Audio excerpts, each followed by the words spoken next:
Russian armored assault can look frightening from a distance. Tanks in front, armored carriers behind, infantry ready to pour out, and the belief that steel and speed can force open the line. But on Ukraine's battlefield, that picture can collapse in seconds. Because the most dangerous moment may not come when the first shell lands. It may come much earlier, when the entire column has already been found, watched, and quietly measured from above. That is what makes this story so serious. This was not only about a T-90, a line of APCs, or another push toward a defended position. It was about what happens when a modern assault enters ground that already belongs to enemy eyes. And once that happens, armor can stop looking like power and start looking like prey. What followed was not just a clash of machines. It was a warning about how this war is changing and how fast old assault logic can break apart under drones, mines, and coordinated fire. Stay with military force because the real question is not only what Russia sent forward, but what Ukraine had already prepared before that attack truly began.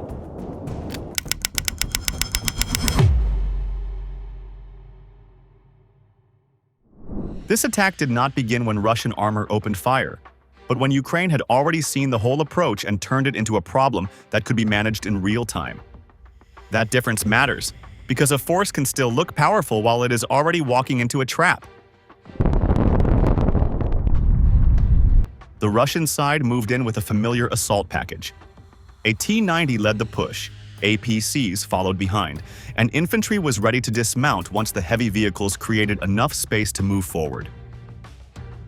On paper, that kind of formation still looks dangerous. It brings protection, firepower, and the chance to build momentum fast. But the source shows that Ukraine was not waiting for contact to understand what was coming. Reconnaissance drones were already overhead, watching the road, checking spacing, and feeding a live picture back to commanders before the first decisive exchange began. There was less guesswork, less delay, and far more control, which meant Ukrainian crews were not reacting late but preparing early for a very specific assault path. That changed the meaning of the entire movement. The column was no longer an advancing force in open ground. It had become a series of tracked targets moving through a measured corridor. That is why this should be understood as an ambush built on battlefield awareness, not as a random clash that suddenly became chaotic. In modern war, the side that sees first often shapes everything that comes after. A drone does more than find a vehicle. It fixes direction, speed, distance, and timing, and it helps turn a road into a grid of choices that can be punished. Once that happens, surprise starts to disappear for the attacker, even if the engines are still running and the crews still believe they are driving toward an objective. A road, a bend, a gap between obstacles, or a natural slow point can all be used to guide armor into places where the defender already holds the advantage. So the real story in this first stage was not speed, and it was not armor thickness either. It was information. Russia brought steel, but Ukraine had vision. And that vision allowed Ukrainian forces to measure the assault before they chose the moment to hit it. Once a convoy is seen from above and mapped this clearly, every meter forward can make it more exposed instead of more dangerous. That is the deeper warning inside this battle, and it is also the reason the assault was already losing freedom before the first vehicle was actually struck. What followed grew out of that silent advantage, because the moment Ukraine decided to act, the road ahead was no longer a path of attack, but the entrance to a layered kill zone. The trap closed only after the Russian column had moved far enough that every choice became dangerous. That timing made the defense so effective because Ukraine did not rush to strike the first vehicle it saw. It waited until the road, the spacing, and the direction of movement all favored the defender. The lead T-90 pushed forward with the confidence from armor, firepower, and momentum. It fired, released smoke, and tried to back into partial cover near damaged buildings. From ground level, that may have looked useful. From above, it changed little. A drone does not depend on the same view as a tank crew. and smoke that hides shapes from the side can still leave enough outline for an operator looking down. That is why the first hit mattered so much. The FPV strike was not just an attack on one tank. It was the moment the assault lane stopped being a route and started becoming a trap. What burned in front was not only steel. It was the idea that the column controlled the fight. The second blow made that shock physical. Another tank rolled into the same narrow axis and hit an anti-tank mine, which damaged movement and blocked the vehicles behind it. That created the effect Ukraine needed. The lead machine burned to break confidence, and the next one froze to break mobility. Once those two things happen together, an armored push starts losing its shape, and that is where the door truly shut. This sequence matters more than the explosions themselves. Ukraine did not simply destroy one vehicle and then get lucky with the next. It used two different tools against two parts of the same problem. The FPV drone hit the front of the formation and attacked morale, visibility, and command rhythm together. The mine attacked the body of the column by denying movement, forcing bunching, and narrowing every option behind the damaged tank. In earlier wars, smoke, speed, and a standard assault formation could still help armor break contact or push through confusion. On this battlefield, the threat comes from above and below at the same time. A crew may think it is masking itself from missiles, while a drone is still reading the vehicle from the roof. A driver may try to keep momentum, only to enter ground that has already been seeded with mines at the exact places where heavy machines slow down. Even a well-drilled advance can start collapsing under that pressure, because protection is no longer just about armor thickness. It is also about whether a force can move without being fixed, seen, and held in place. That larger shift has been visible across Ukraine, where officials say FPV and kamikaze drones now kill more soldiers than artillery or aircraft, showing that the opening blow in this battle reflected a wider change, not an isolated trick. And once the column was pinned between fire from above and danger under its tracks, the rest of the kill zone was waiting. Once the Russian column lost movement, Ukraine turned the kill zone into a coordinated finishing system in which drones, artillery, and Western armored vehicles worked as one. The damage did not come from one miracle weapon. It came from several layers hitting for the same purpose. Vehicles blocked on the road could no longer choose their own pace, and every second in place made them easier to hit. Drones stayed overhead and fed live positions. Artillery crews did not need to search wide areas. They only had to strike targets that were already fixed. The result was not random destruction, it was controlled erosion. One vehicle was hit, another was forced to stop, spacing collapsed, and the road filled with wrecks, smoke, and hesitation. In that moment, Russian armor stopped shaping the fight and started being shaped by it. Ukraine's armored units were not sent forward to duel in the open. They were placed to fire when the battlefield had turned in their favor. That is what made Abrams, Leopard, and Bradley important here. They were the final edge of a larger system. The source shows Ukrainian armor set on overlapping angles, with one vehicle covering the road from one side and another watching from a different line. That created crossfire without reckless movement. Once a Russian tank tried to move past a disabled vehicle, it entered a box it could not fully see. Drone operators above kept correcting the picture and helped hold the target in view. Then came the key moment. A Ukrainian tank supported by drone observation fired into the flank of a T-90 and burned it where it stood. That shot showed that Western armor could act as the closing hand after drones and mines had already locked the enemy in place. That role matters because Ukraine has been trying to integrate these vehicles into a new style of war instead of using them in the old way. The United States provided 31 Abrams tanks and 352 Bradley fighting vehicles, so this is no longer a story about a few rare platforms. It is about fitting them into a combined system where each tool has a clear job. Bradleys can move infantry. Abrams and Leopard can strike harder, but even they are no longer most useful when charging across open ground. Drone observation, loitering munitions, and dense mine belts punish exposed movement too fast. That is why Abrams in Ukrainian service have been seen with added anti-drone protection and cage armor. Western tanks still matter, but only when they operate inside a network that sees early, shares targeting fast, and reduces exposure. That is why the destruction did not stop with the first burning wrecks. What followed was the removal of every target that had lost the ability to escape, return fire well, or restore order under pressure. Artillery hit halted vehicles. Drones kept hunting those that tried to move again. Ukrainian armor stayed ready to fire on anything that broke from cover or tried to force a path through the wreckage. This created a battlefield where survival depended less on armor thickness and more on whether a unit still had room, timing, and awareness. Once those three things were taken away, destruction became a matter of sequence. It proved that Ukraine's Western vehicles were part of the chain, and their value rose after the enemy had been fixed, measured, and pushed into a narrow space. By then, what looked like a stalled assault was turning into something even worse for Russia, because the men behind that armor still had to face the fight at close range.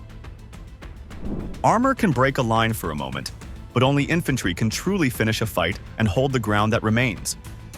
That is the hard truth at the center of this phase of the battle. Once the Russian vehicles were slowed, damaged, or trapped, the burden shifted to the men behind them. The mission was no longer just to push forward with steel. It became an attempt to save the attack before it fully collapsed. That is why Russian infantry were sent in after the mechanized thrust began to fail.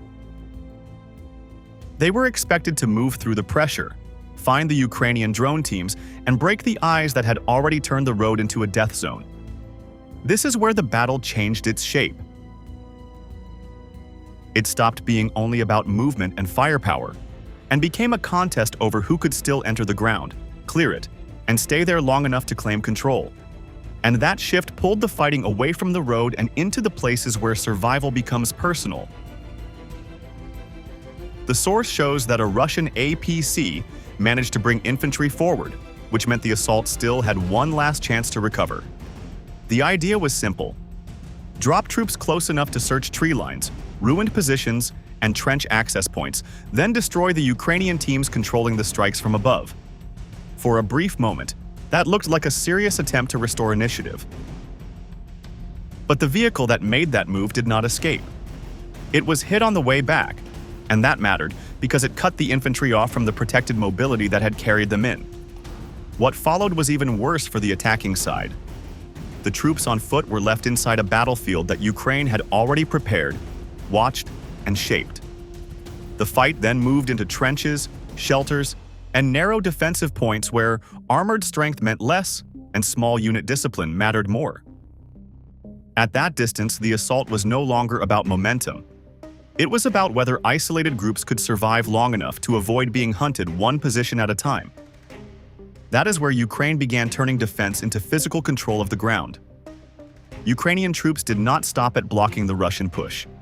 They moved into the remaining positions and cleared them step by step. This part of the battle was slower, closer, and more dangerous than the drone strikes and artillery fire that came before. It meant entering trenches, checking shelters, pushing through corners, and forcing Russian soldiers either to fight, flee, or surrender. According to the source, some of the Russian troops holding that sector were killed in close combat, while others tried to run once the position could no longer be held.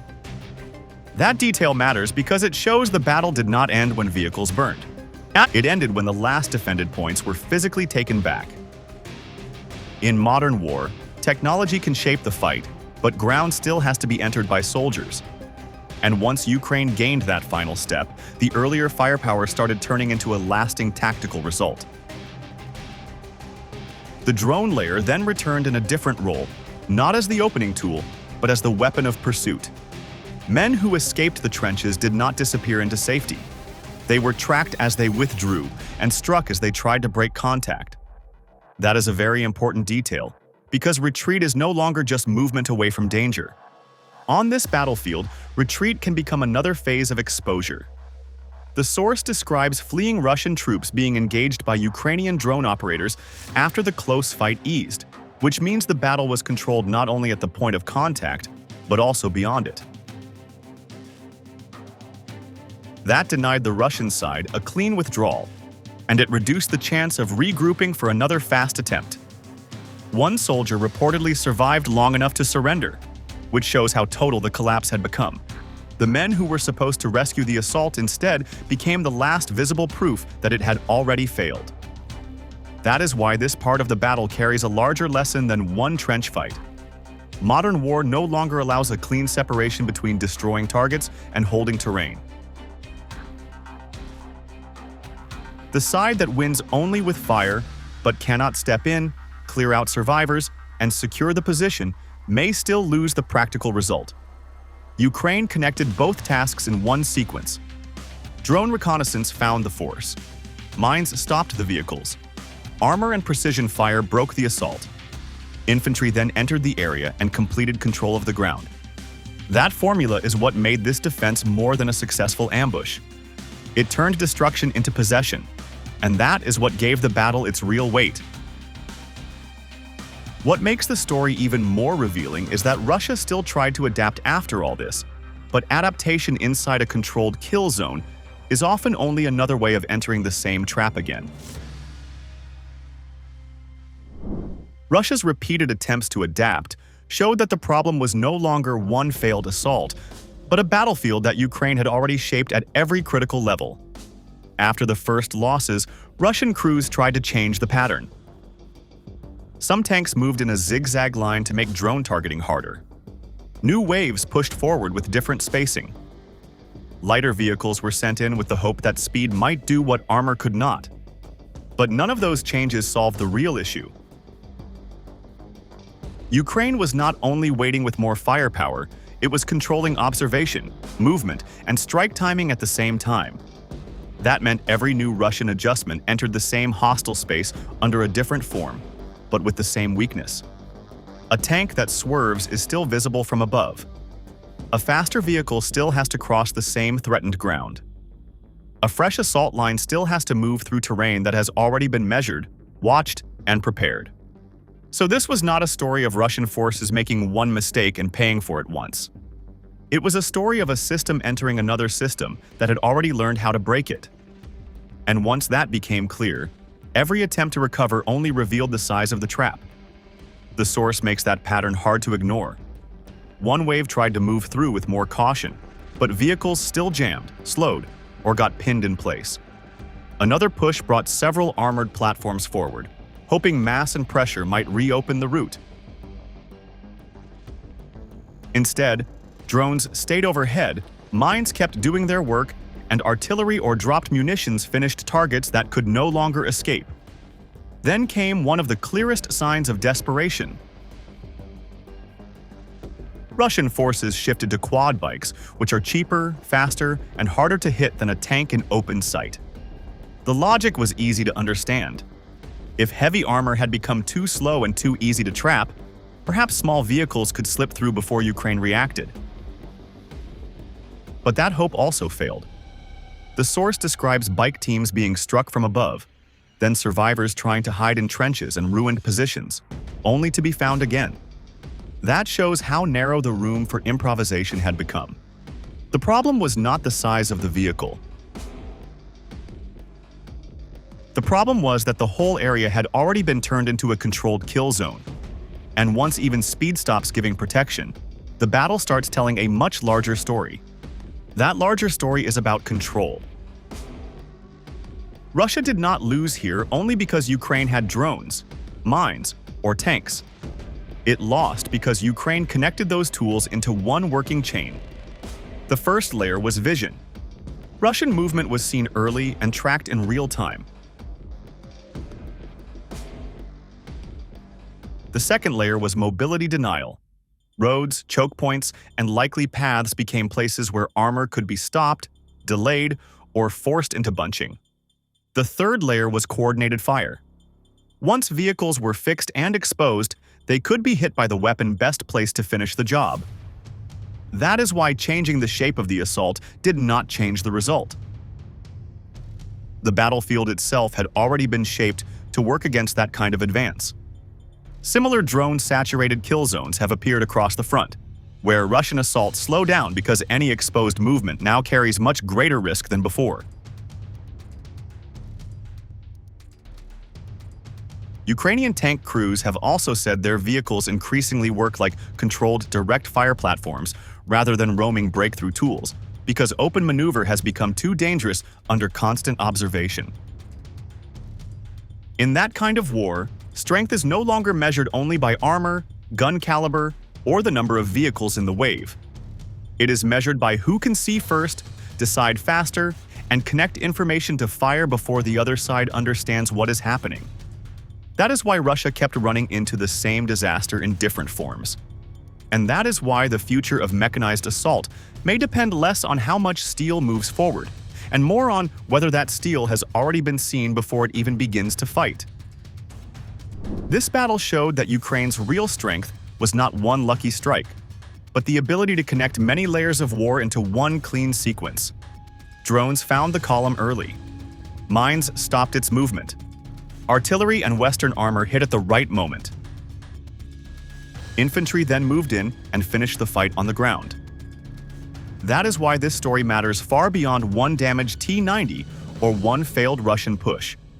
It shows how modern war now rewards the side that sees first, shares data faster, and turns separate weapons into one system. In this kind of battlefield, raw armor is no longer enough because a vehicle can become vulnerable long before it fires its main gun. And if that pattern keeps spreading, the future of mechanized assault may be decided not by power alone, but by who is already watching from above. Subscribe to Military Force for more deep battlefield analysis.